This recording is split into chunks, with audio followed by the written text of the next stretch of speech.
Okay, so here's kind of the main question that we're going to kind of orient our time on here this morning. How can we trust God in times of chaos and suffering? Might sound like maybe a simple question in the sense of it's not a whole lot of words, but right, obviously it is a deep, deep question. Maybe another way to ask it is this: how do we know deep down, not just in our heads, right, not just intellectually, but like deep down in our bones, how do we know that God is good when we are weary, when we are worn down by the chaos around us? So this type of question is actually why I find the minor prophets so helpful. If I have not met you yet, my name is Todd. I serve on our Redemption Council here, and I get the privilege of preaching the book of Nahum to you. I don't know how many of you have ever read the book of Nahum or even know what is in this little bitty minor prophet. It is 3 chapters long. It is a very obscure, very strange, and pretty bleak, gloomy book. And, you know, as I was spending time on this, like kind of reading this text and trying to figure out like, how do we kind of process this? I just started to realize that, wait, it's actually this kind of intense, dark context like this of a book that maybe is relevant and helpful in a time where a lot of us are just experiencing a lot of chaos in life. So we're in the middle of this series on the minor prophets, right? So the prophets are often called the book of the 12, the minor prophets. So these 12 small books are basically compiled and edited and redacted in such a way that they kind of tell a cohesive story in themselves from beginning to end. So instead of treating each of these minor prophets like their complete own story, what we're doing is we're taking them as a unit. This is what the church has historically done with the minor prophets, and that's kind of what we're doing this summer, is we're just spending time walking through this dark corner of the scriptures, as Brandon, our pastor, kind of opened this with a few weeks ago. I actually think this dark corner of the scriptures can help us find hope in dark times, when all seems lost, when we feel weary and beaten down. Here's how I think it does this. And I'm hoping in the book of Nahum, we get to kind of process this a little bit together today. The way that this gives us hope is, I think it invites us to encounter the God of mystery. So if you'll kind of stick with me here this morning and walk with me through this, I would love to kind of unpack this and kind of like show you, what do I mean by that? The God of mystery. What does that even mean? What does it mean to encounter him? So Brandon, as he started this whole series, right, he talked a little bit about just the nature of the minor prophets, just kind of like the way they're written and kind of what they're like. And I found that really helpful. So I thought it'd be good just to revisit that now that we're like right in the middle of all this, because it's really important, I think, in a book like Nahum, when if you just read it really quickly on its surface, it's not very long. If you went and read it, it really wouldn't take you long at all.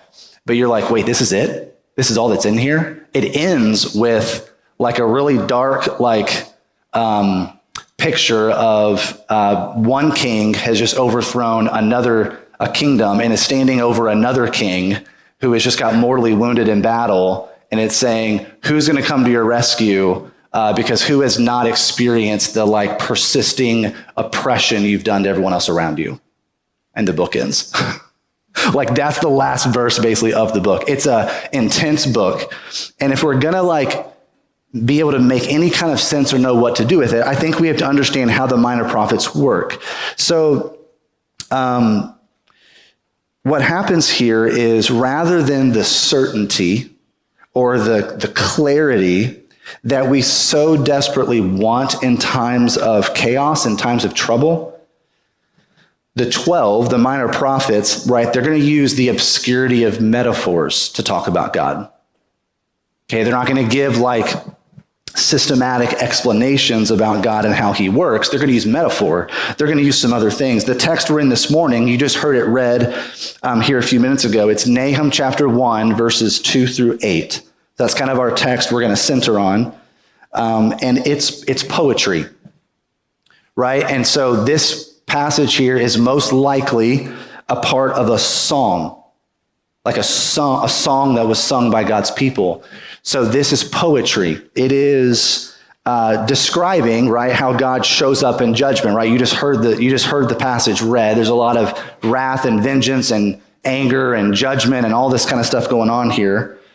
But right, as a psalm, this would be more akin to like music than it would be to like any other type of literary form, like narrative or any other kind of prose, right? This is poetry. And if you think about why that matters, right? This is not like some kind of systematic theology where all of the seeming contradictions get synthesized together and smoothed over, where we can kind of make sense of things. That's not what's going on here. That's not how this book is working. That's not what Nahum is doing. This is a poem. Poems are not written, right, to give chronological accounts of events that have happened or to provide even clear explanations about what they mean. They might do something about what is going on in the world and what God is doing, but they're not trying to fully explain everything. This is a poem, right? We don't come to a poem to master it with our understanding. We come to a poem to let it have its way with us, right? For it to move us, for it to do something inside of us. That's what you do with a poem. The book of Nahum is actually the whole thing is a collection of poems. And as such, it's quite comfortable with the tension of opposites. Okay, so it's going to like say, God will say one thing, it'll say one thing about God, and then it'll say something that seems completely contradictory or opposite. And it doesn't try to smooth it over to explain it. This is just the tension of holding two seemingly contradictory things together at the same time, right? We have to do this in life all the time, right? It's to have that tension of how do I hold two things that seem like they can't go together? How do I hold them together at the same time? Instead of going to one extreme or the other. This is often what we have to do with life. The poets just kind of do that unapologetically. Now, why this is helpful, it does not satisfy our desire for certainty. For like, okay, help me understand what's going on here. Why is this happening? What do I make of this? It doesn't satisfy that for us. This is really, this desire for certainty, right? I think really is ultimately a desire for control. It's just one of the variations of control. There's a sense of control we get when we think we can understand God, at least to some degree, and we know what he's up to. The minor prophets are so helpful in this way because they actually don't let us be deceived by this illusion of control. So I highly recommend a book called The Cost of Control by Sharon Hod Miller. We just had a cohort in the spring here where we had several weeks of just walking through this book and all the different ways that we try to find control. And as you read this book and discuss it with people and reflect on your own life, it's pretty surprising when you're like, wait, that's a control thing? And the more you really kind of spend time on it, you're like, yeah, that is actually some version of control I'm trying to have. It'll really surprise you. Highly recommend this book. It's called The Cost of Control. I think the minor prophets actually show us a better way, a way that actually leads to awe and to wonder. Okay, so why do we care about Nahum in particular? I'm talking about the minor prophets as a whole a lot, but what about this little bitty, obscure, strange book called Nahum? It's a dark and gloomy book about God's judgment on evil, played out specifically in the coming destruction of the city of Nineveh, right? So this is the same Nineveh, the same city that we just heard about in the book of Jonah a couple weeks ago, the same city where God shows great mercy to this place, to these people who turn to God. Now we have this book talking about this horrible destruction coming to this city. and the resulting downfall of the whole kingdom of Assyria. But it's exactly this dark, intense context that I think helps us find some hope. Here's my prayer for us this morning as we walk through the rest of this. My prayer is that our souls would be stirred in this poem to experience the safety of God's love. That we would be in awe that this could actually exist and be accessible right in the middle of one of the most intense places in the Bible about God's judgment. That's what I'm praying for us this morning. So in Nahum chapter 1, what we have here is this poem that shows us a couple of really important things about God. The first thing it really tells us about God, I think, is kind of what it's like, right? Just kind of describes with some metaphors and some images what it's like when God shows up in all of his glory. So the way that this introduces God to us is the word Yahweh. So if you're reading an English translation, you saw on the screen up here a little while ago, it says the Lord, the Lord, the Lord, the Lord. And in our English translations, when the Lord is all caps, right? When it's all capital letters, which is what this whole entire passage is. Every time you see Lord in here, it's all capitalized. What that means is what it's translating is this name Yahweh. So this is God's his covenant name that he gave specifically to the people of Israel. So when God shows up to Moses in the book of Exodus, and Moses on the mountaintop has this direct encounter with God, this is how God reveals himself to Moses. He says, I am Yahweh, Yahweh, a God merciful and gracious, slow to anger, abounding in steadfast love and faithfulness. This is how God introduces himself and reveals himself to Moses, who then bring this to the people of Israel. This is the name used for God all the way through this entire passage. Some passages in the Old Testament, you'll get like one or two times it says Yahweh, and then other times it says Lord, as in like an authority figure, Lord, like Lord, Master, or sometimes it'll mix it with other names for God. And here in this passage, it is consistently the name Yahweh given. Yahweh this, Yahweh this, Yahweh this. Now, why am I harping on this? I think this matters because this is God revealing himself to his people in a covenantal, personal kind of way. Right? This is not just the God of the heavens who created all things and can do whatever he wants to and is powerful to make anything happen.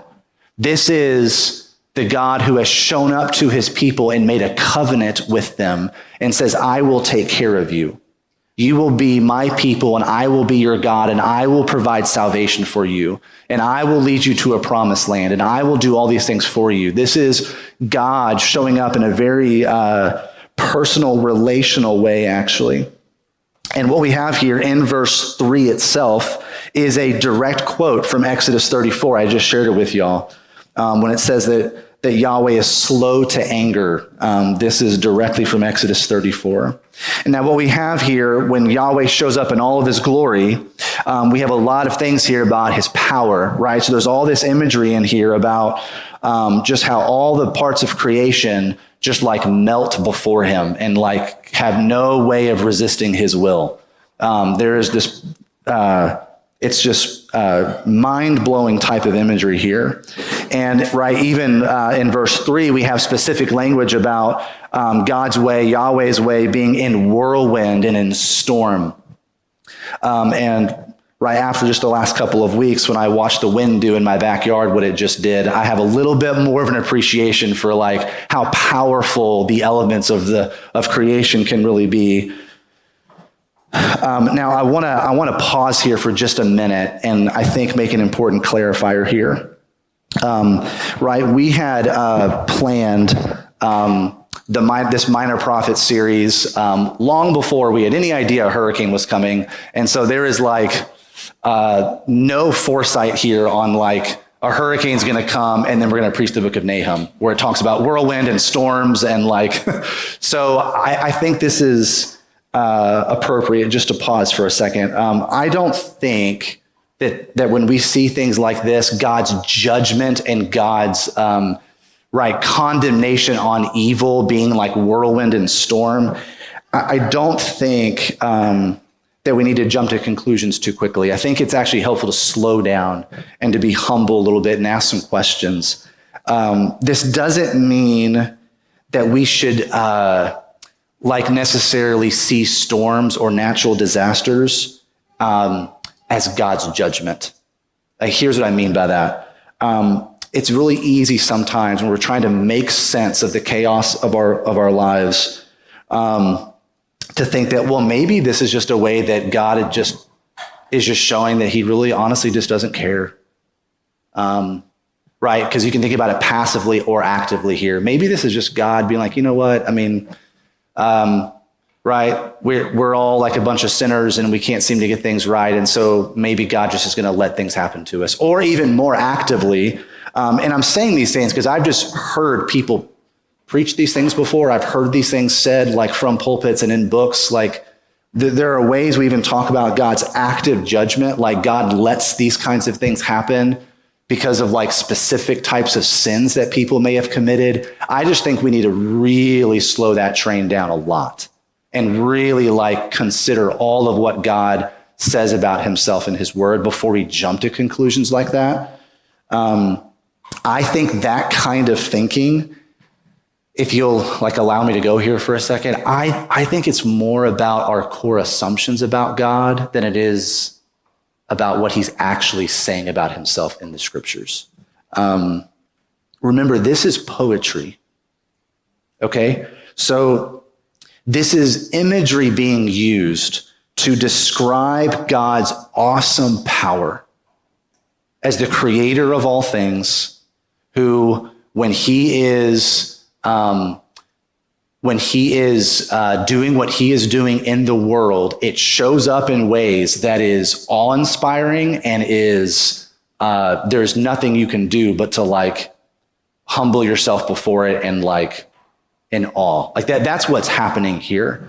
And it is talking about judgment. But this is more about just God's awesome power showing up. Right, these verses here in the second half of verse 3 through verse 5, right? His way is in whirlwind and storm, and the clouds are the dust of his feet, right? Rather than the other gods that would be worshipped, like Baal, the god of thunder, the god of the sea. Rather than you think those gods have power, no, Yahweh is the one who actually has power. He rebukes the sea and makes it dry. He dries up all the rivers. Bashan and Carmel wither. The bloom of Lebanon withers. These are specific geographical locations these people would be familiar with. The mountains quake before him. The hills melt. The earth heaves before him, the world and all who dwell in it. Okay, now, I don't want to try to dodge or talk around the real judgment on evil that is being talked about here in Nahum, right? Let's not act like it's not here.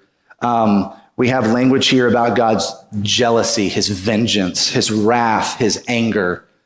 Some of these parts of who God is and what he does, that's hard for us to always know what to do with or make full sense of.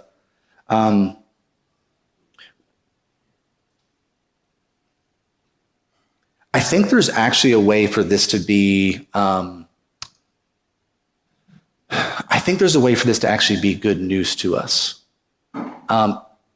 which I know is kind of strange.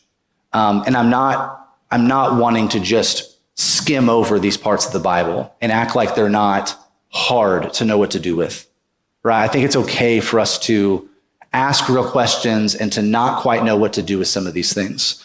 But instead of spending a bunch of time up here this morning trying to fully explain it all and fully make it all make sense, I'm going to do more just what the book of Nahum itself actually does, right? and let us just sit in this minor prophet. I think what this is telling us is this is one of these parts of Scripture where God declares in no uncertain terms that he is not indifferent to evil and to the suffering that it causes. This is actually how the whole book ends. The very last verse in Nahum, right, is saying, who has not experienced, he's talking to the king of Assyria, who has not experienced the violence that you have been like persistently like doing to other people? Who has not experienced that? So the Assyrians, the ancient kingdom of Assyria, were well known for their violence, right? There was kind of like a violence that they would celebrate, that they had a reputation for. Like the world had not quite seen some of these types and levels of violence that they would show. We have some kind of historical accounts of some of this, the way they would treat their prisoners. They would torture them, the way that they would put things, when they would make images of themselves on tablets as a nation, it was very like grotesque, violent things. I'll spare you all the gory details, but it's intense. And they would use violence to intimidate and scare all the other nations around them to say, hey, small kingdom of Israel, you want to like stand up against us? Here's what we're going to do to you. Here's what we're going to do to your people. This is what Assyria is known for. This is a text that says that God, while he might let these things happen for a time, as he gives people chance after chance to like turn from their evil, to turn from their violence and to come to him, there does come a point, right, where he's not going to let that endure forever.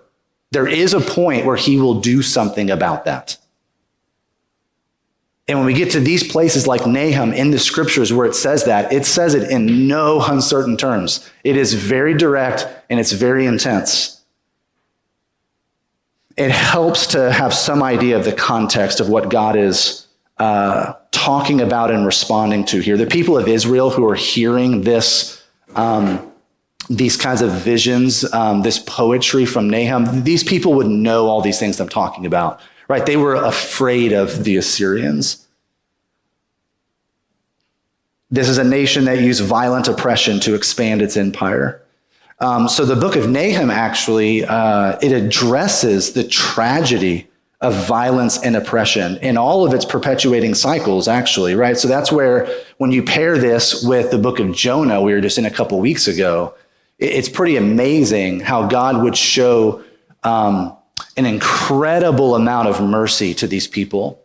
When God says, I'm going to like bring judgment on you, and Jonah goes, I want nothing to do with that. I want nothing to do with preaching repentance to them. I want nothing to do with that message. And I'm going the complete opposite way. When you start to understand the context of the time, you're like, oh yeah, I can kind of, like you can kind of imagine a world in which someone like Jonah would not be okay with that. But you're going to show mercy to these people? Are you serious? I know who you are, Yahweh. I know you are a God who is merciful and gracious and slow to anger and abounding in steadfast love and faithfulness. I know that about you, and that is what is so upsetting about this. I do not want to preach this message to them. I know that you're going to relent of this, which is what happens.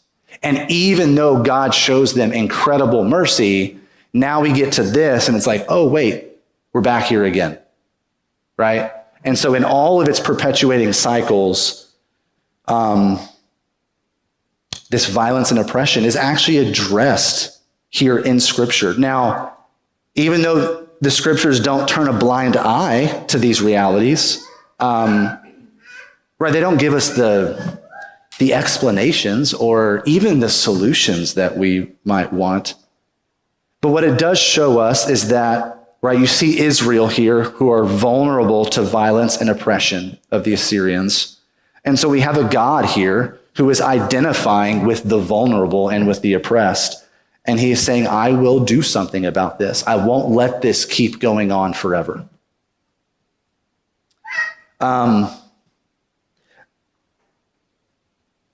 Okay, but how does this like help us live? What does this have to do with our lives? How does this help us be certain kinds of people? I think that this emphasis on God and God bringing judgment, right? This is a very God-focused text. This is not about what Israel's going to go do to vindicate themselves. This is not God going to empower Israel to go defeat them in battle. This is not that kind of text. This is God is going to show up and God is going to make things happen. And we all just stand by and we watch and we're just like, whoa. And this is all about God. This is so God-centered and God-focused. And I think where that's helpful is I think it helps us bring some more humanity into the harsh world that we live in. It helps us to maybe pause when we are angry, when we are stirred up, when we are just really, we've had enough of the way we're being mistreated, the way that like decisions are being made that are impacting so many people around us. When we get to these places, a text like this invites us to pause, to let go of our desire to deal out judgment on other people. And instead, this picture, this image in Nahum, this poem, I think it reminds us that judgment is God's business. This is his prerogative. This is what he does. This is not something we get to revel in. This is not something we get to jump into or rush into. So what we end up doing, right, is that we then, as hard as this can be sometimes, we let go and we leave justice up to God. Easier said than done. He is more trustworthy with dealing out justice and judgment than we are. He is slow to anger. He is long-suffering. He is always good. And instead, what happens is we are invited and called to live into the way of mercy. I love how this is said in the New Testament in James, another really small book in the New Testament. In James chapter 2, when it's talking about don't judge your brothers, don't judge the people around you. There's only one lawgiver, right? There's only one who's just. And then it talks about giving mercy instead of judgment, and it says it summarizes all in 4 words. And I love how it just encapsulates it so like concisely. It says, mercy triumphs over judgment. Mercy triumphs over judgment. When it comes to us humans, right, dealing with other humans, mercy triumphs over judgment. Mercy triumphs over judgment. We see this ultimately in Jesus, who is the fullest expression of God we have ever seen.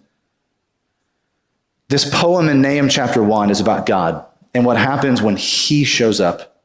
The focus here is not on us. It's not on what we can accomplish. It's on him. It's about him. And in this way, I think it helps us reorient our attention and our affections onto God. When we are dismayed and we are weary by the chaos of the world, we turn to God. It was so good for me this morning to be prayed for by somebody. I showed up here this morning and I was clearly stressed and tired. And just to have someone notice that and just to say, can I pray for you for a minute? And just receive prayer and receive God's love. It was so good for me to experience what I knew I was going to be talking about this morning. And I need to experience this as much as any of you do here. That this is not about us and what we are going to get done. Dealing with the chaos of the world is not on us. We don't have to just keep trying harder. We don't have to keep pushing through. We don't have to try to make sense of everything. We just turn to God and cry to him and say, God, help. The first thing that I think this text shows us is Yahweh shows up in all of his glory. And when he does that, there's nothing else to do but to be awestruck.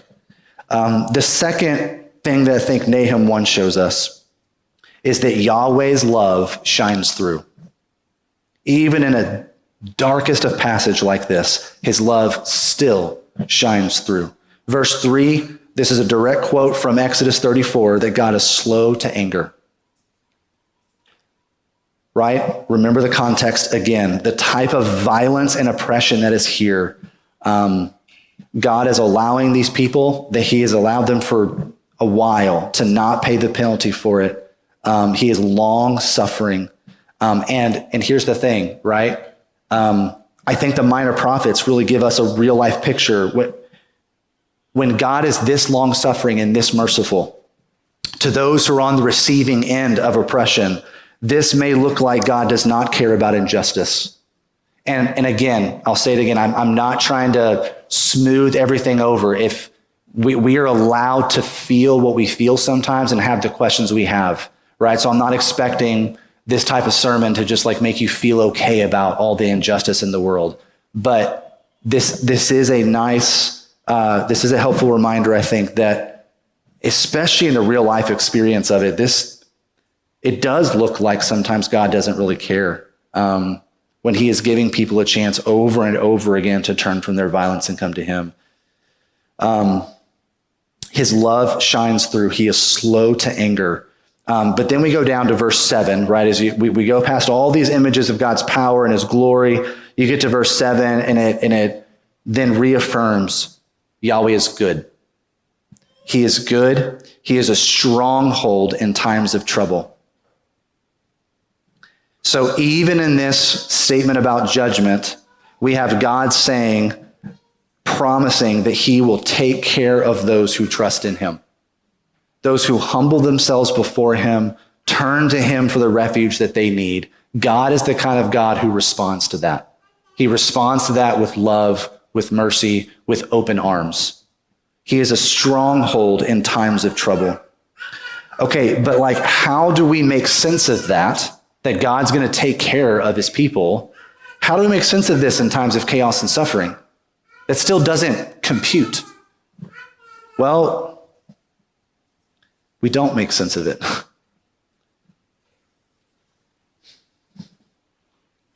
We don't get answers from God. Not the kind of answers that we tend to want. Instead, we encounter the God who meets us in our questions. And this is the logic of lament. This is what God's people have done for thousands of years. When life is intense, when life is chaotic, when there is suffering, when things don't go the way they're supposed to go, when we don't understand it, when we're hurting, when we're scared, all of this stuff, when we're in this kind of place, lament is how God's people respond to God and bring this to God. Lament is a prayer in pain that leads to trust. It's a prayer that says, God, how long is this going to keep happening? God, I need you to answer me. What is going on here? God, I am hurting. I don't know how long I'm going to feel this. I don't know when the end of this is. I don't know where you are. I don't know what to do here. Help. God, where are you? This is a lament. At least a third of the Psalms in the Old Testament are laments. I preached a whole sermon and went on and on and on and on about this in a sermon back in January in Psalm 13. That this is the logic of it. As strange as it is, God doesn't answer our questions all the time, at least not in the ways that we're wanting them. Instead, he meets us in the questions. Even when our questions need to be with some gut-wrenching honesty sometimes. But what it does is it does this in a way that leads us to trust. It doesn't just stay in the complaint. It doesn't just stay in the woe is me, this is awful. It does that, but then it moves us into something else. It stirs our souls to start to trust in God again and to actually worship him, which is miraculous, I think. I don't think that we can explain this except that God just shows up and does something within us. Our questions, even when they're unanswered, can lead us to encounter God. I love how the Apostle Paul, this is right in the middle of one of his long explanations in the letter to the Romans, right? This very famous letter of Paul, Romans. And he's talking about God's mercy and what do we do with like how God shows mercy to the Jews, but then he shows mercy to the Gentiles. And then like, what about the Jews though? And he's sitting here and he's kind of talking about all this kind of big picture plan of salvation for the world and for all peoples. And how does this make sense of Yahweh's covenant to Israel? And as Paul is talking about all of this, he just ends up in a spot where his mind is blown by the mercy of God that he would do this for all peoples, not just the Israelites. And he doesn't end with some kind of like brilliant explanation that makes sense of everything. He ends this chapter and he just burst into worship and praise. And he says, this is Romans 11, verses 33 through 36. Oh, the depth of the riches and wisdom and knowledge of God. How unsearchable are his judgments and how inscrutable his ways. Another way I've heard this said is like, how untraceable are his paths. Like you can't, who has known the mind of the Lord or has been his counselor? Or who has given a gift to him that he might be repaid? For from him and through him and to him are all things. To him be glory forever. Amen. How did Paul get to that place of worship, to that place of awe, when he still hadn't like completely made sense of how all this works?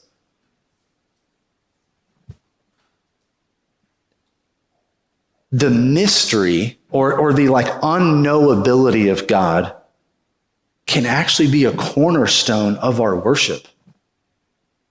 We don't worship what we can domesticate to fit into the categories of our own understanding. We worship the one who is beyond us, who is greater than us, whose ways are not our ways and whose judgments don't always make sense to us, but who is worthy of all of our awe and all of our worship and all of our life.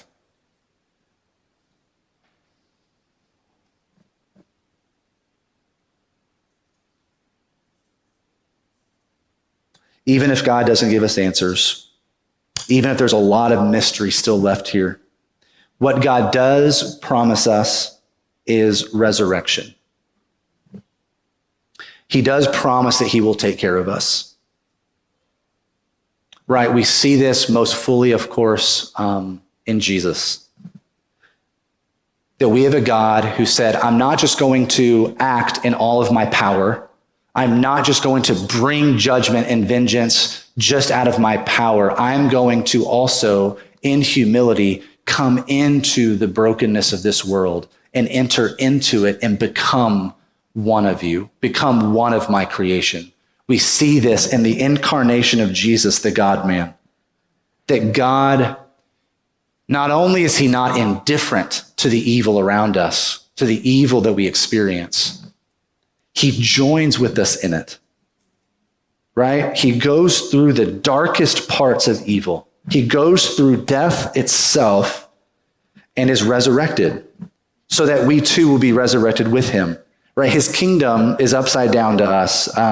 It's not how we would imagine good conquering evil.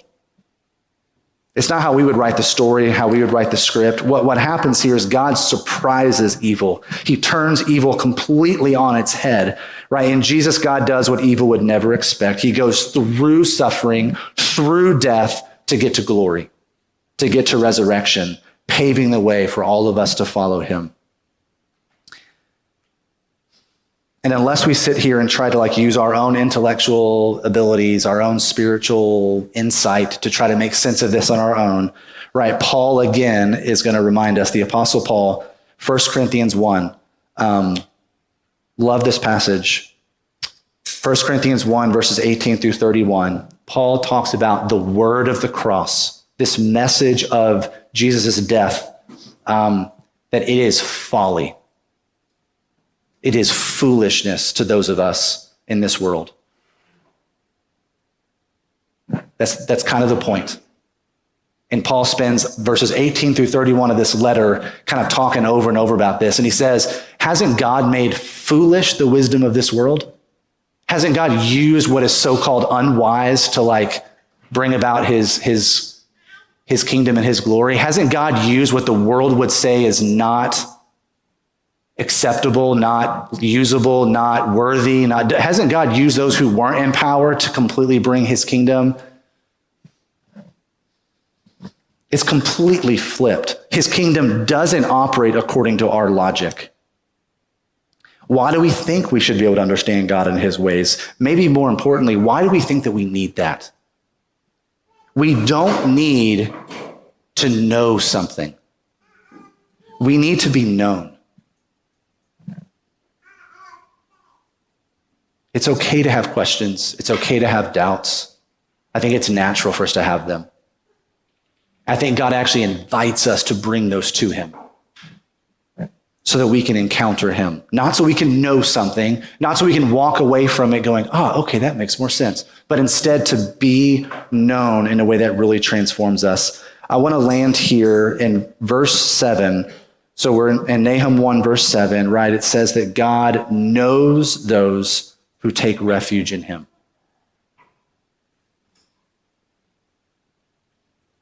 You want to know God, then you have to be known by him.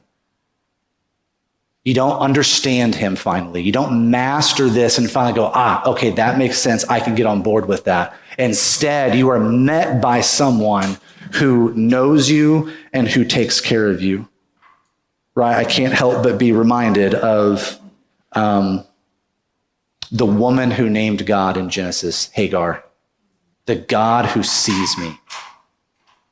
The God who sees me. This God saw Hagar even when she was in the desert and even when she was desperate for her and her son's life. God showed up in that very dark, very desperate time and showed up to her in a way where she had this experience of God where she says, God, you are the God who sees me. And this experience of God in this desperate, hard place was so profound that it's put in scripture. And she is the only one who names God in this kind of way. It's mind-blowing because something happened to her. She experienced something. This is the God who sees me.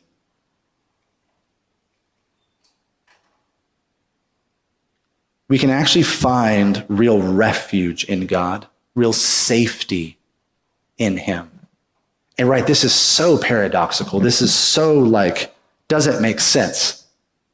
But we can be grounded in the truth of safety, even in an unsafe world. The world doesn't need to get safer for us to have this. Even in the midst of it being unsafe, we can actually know real safety. I love this centering prayer from, I'm sure I've shared this before at some point, but Julian of Norwich, she had this prayer that repeats itself. And it's this repetitive thing because it's a centering, grounding kind of prayer. She says, all shall be well, and all shall be well, and all manner of things shall be well. I have no idea what Julian was going through in her life when she prayed this prayer. She could have very easily been in the midst of something very difficult and very painful. Wouldn't surprise me at all. And yet her soul, her heart could somehow pray this kind of prayer and know deep down that, hey, in the end, this is all going to be okay. I don't know how. I don't know when. I don't know why all this is happening, but somehow I can know this.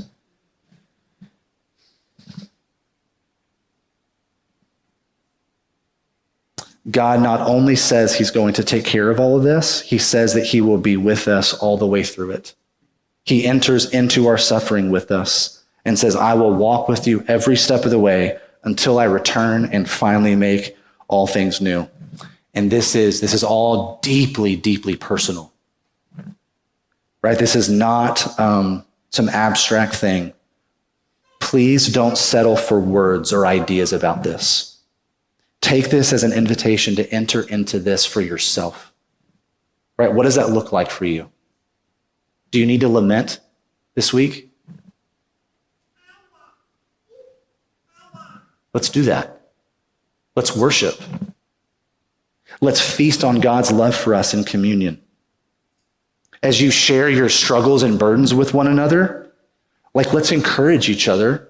Let's listen. Let's not just smooth over things with nice platitudes. Let's listen and let's be honest with each other. And let's also point each other to the God who suffers with us, who is with us in our suffering. If you don't know how to do these things, if you don't even know where to start, ask somebody. Let's talk. Let's have conversations. And let's start by praying with each other right now. Will you join me in prayer?